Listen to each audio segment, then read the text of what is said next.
为纪念台南市橄榄球之父黄茂清的百岁冥诞，由民间甲台南市橄榄球委员会共同发起的队史，甲第一届茂清杯南北友谊赛，10号伫台南市立橄榄球场来举行，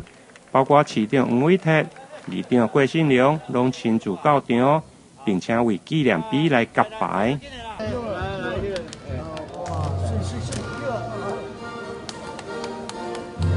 感谢咱的黄茂清医师对着8年前，咱会使讲台南市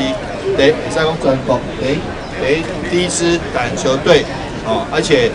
维系了台南市的这个优良的橄榄球的传统。我想伫遮一方面纪念黄医师，一方面对着咱台南市的橄榄球的运动，咱用全力来支持来推动，希望重振。其实今摆已经足好啊，那希望再更上一层楼，把台南市的橄榄球运动推到